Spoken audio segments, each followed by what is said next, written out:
Hi, this is Amy Romeo of the jewelry and craft making blog amyromeo.com, and on this channel I share fun and easy jewelry making and craft projects. Today in this video I'm going to be showing you how to make these really cute faux leather and heat transfer vinyl skull earrings with a Cricut.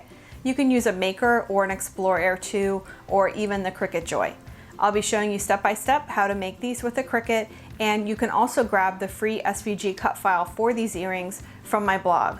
I'll include a link down below for you so you can grab that cut file and craft along with me.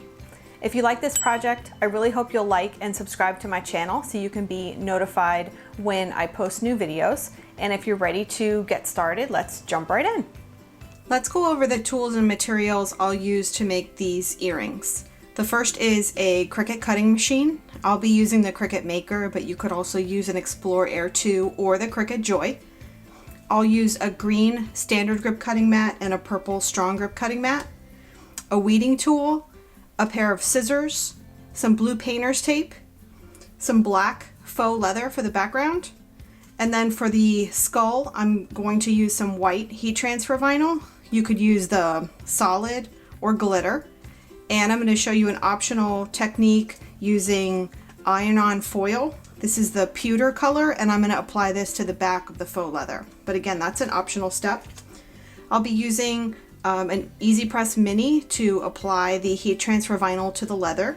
And I have my heat pressing pad and also a Teflon cover sheet. You could use a regular Easy Press, or you could use a home iron. And if you don't have a Teflon sheet, you could use parchment paper.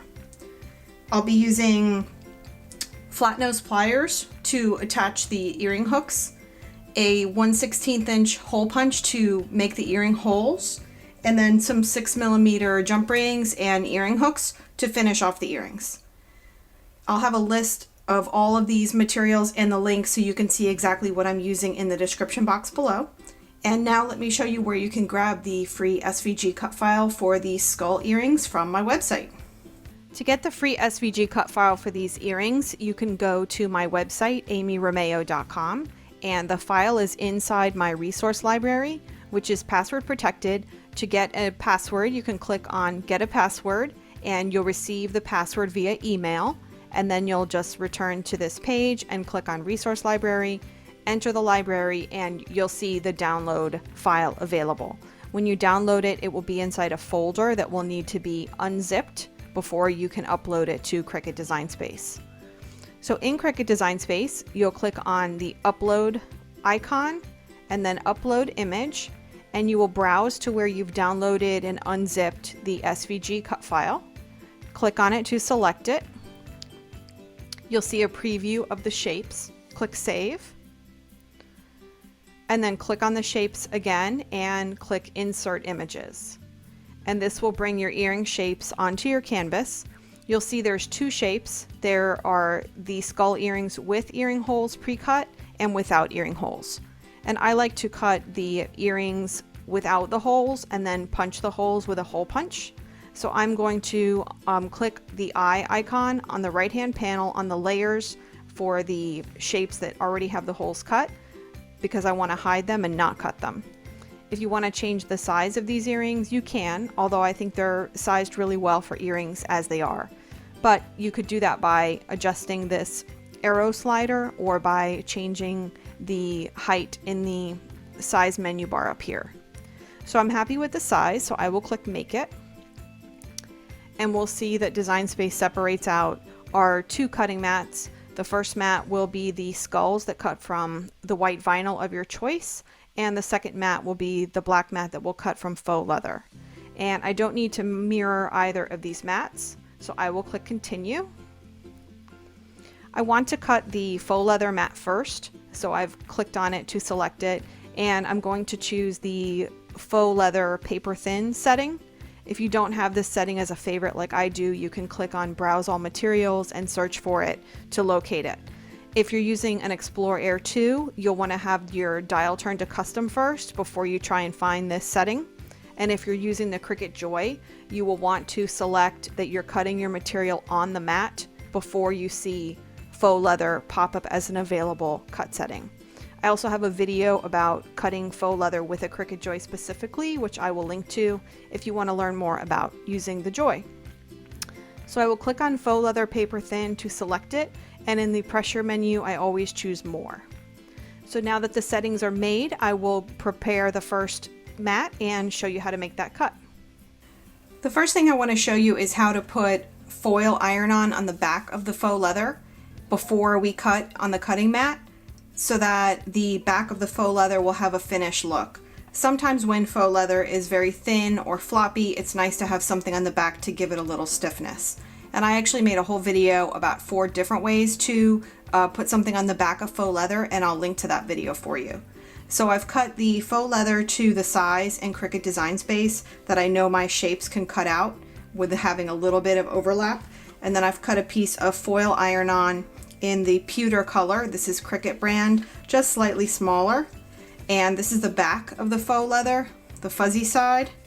And I'm going to place the little cutout of foil iron-on onto the back. This is the shiny side up, and this is the side of the foil iron-on that we adhere to the faux leather. So I will set them down on my pressing pad. I have the Easy Press Mini set on the low setting. If you're using a Cricut Easy Press, I would set it to about 275 degrees. Cover this carefully with a cover sheet, either Teflon or parchment paper, and just start to press.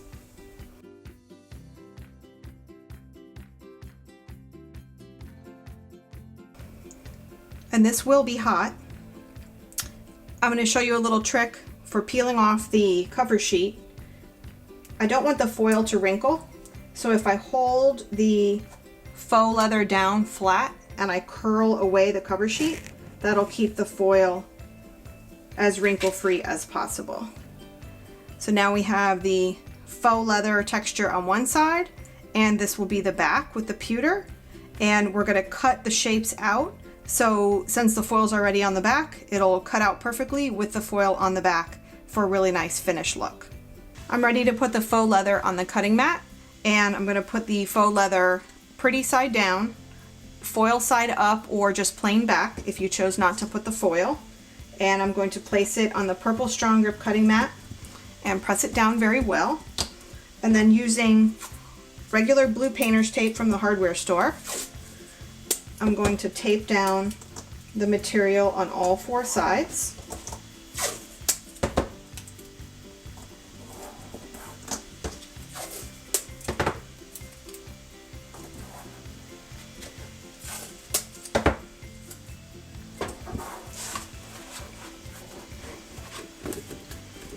And I will load the mat into the machine.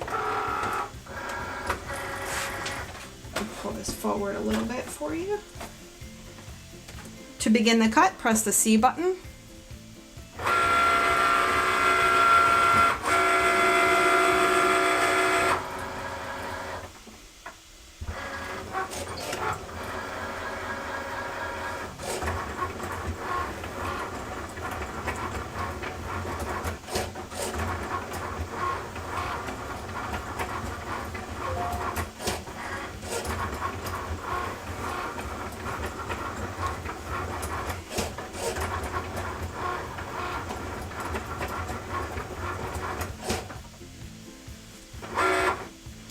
Once the first cut is made, I like to use a sharp weeding tool and lift up the edge to make sure the cut went all the way through. If it didn't, I could press the material down again and press the C button, and it will repeat the cut as long as I haven't unloaded the mat.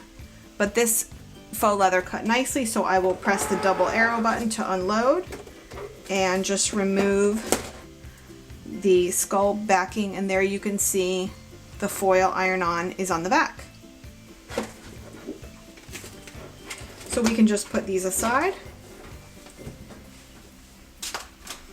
And for the vinyl mat, I'm going to use the green standard grip cutting mat.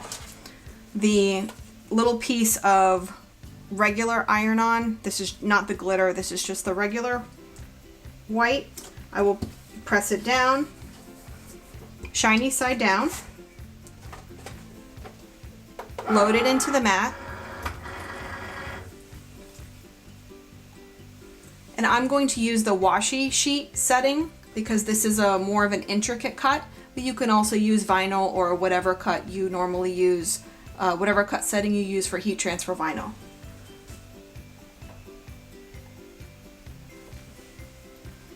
I've got that ready to go. I will press the C button to begin the cut.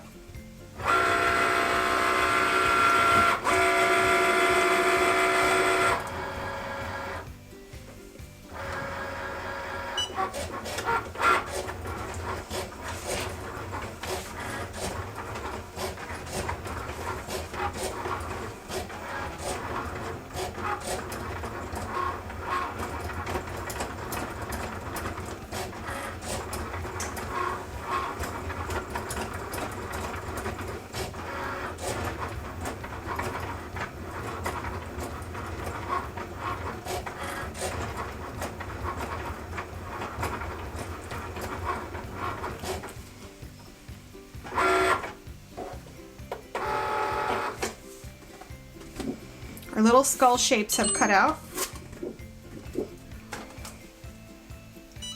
Oh, you probably can't see them. I will weed these shapes out and then I will show you how to press this vinyl skull shape onto the faux leather.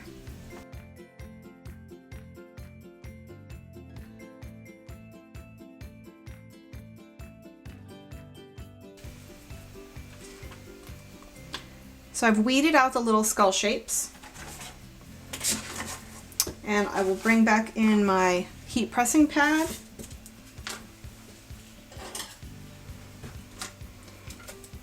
I will cut these little skulls apart.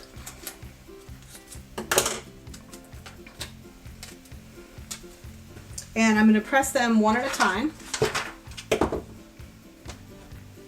Again, I'll be using the Easy Press Mini on the low setting.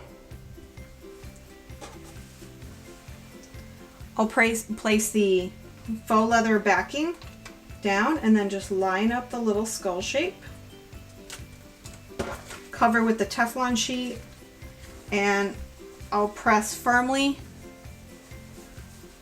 for about maybe 7 to 10 seconds.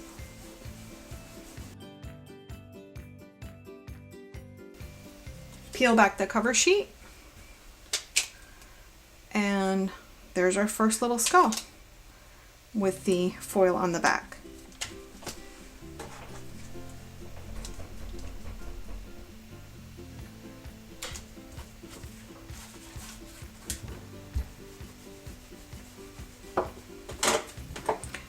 Like I said, I like to make the holes myself instead of having the Cricut cut them because the Cricut doesn't always cut them really well.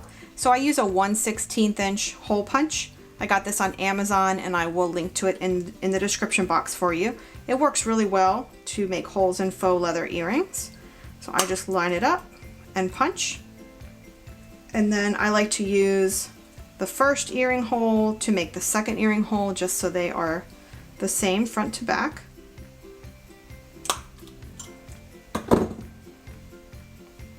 So now that I have both of the earring holes made, it's time to attach the earring hooks.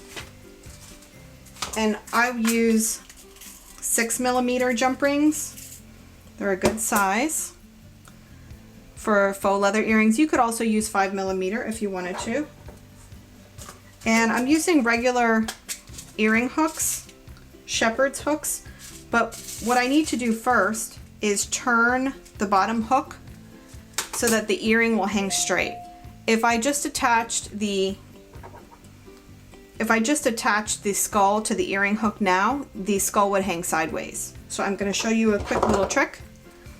If you grab this bottom loop of the earring hook with your flat nose pliers and hold the earring hook firmly, just do one little twist to twist that loop 90 degrees. Now the loop is facing forward and our earrings will hang straight. So I'll repeat that for the other hook. Now I need to open the jump ring to attach the earring hook. What I like to do is use 2 pliers. The jump ring has a little opening. I like to put that opening facing up, and then I have 1 pair of flat nose pliers on each side. So if the opening is 12 o'clock, I have pliers at 9 o'clock and 3 o'clock. And then with one wrist, I just twist the jump ring open, attach the skull earring, attach the earring hook, making sure it's going in the right direction, and then repeating that same wrist movement, just twisting right back. And I'll do that for the other earring using the 2 pliers.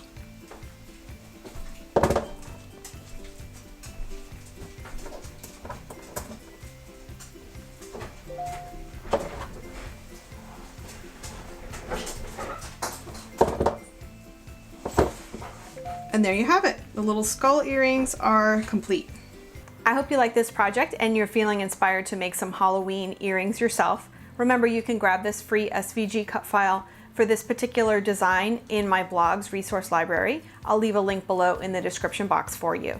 Also, I have a lot of cute Halloween earring designs on my website and in my Etsy shop, like these. And if you're interested in checking any of those out, I will leave links below in the description box for you. I really hope you like this project, and I'll see you in the next video. Thanks for watching.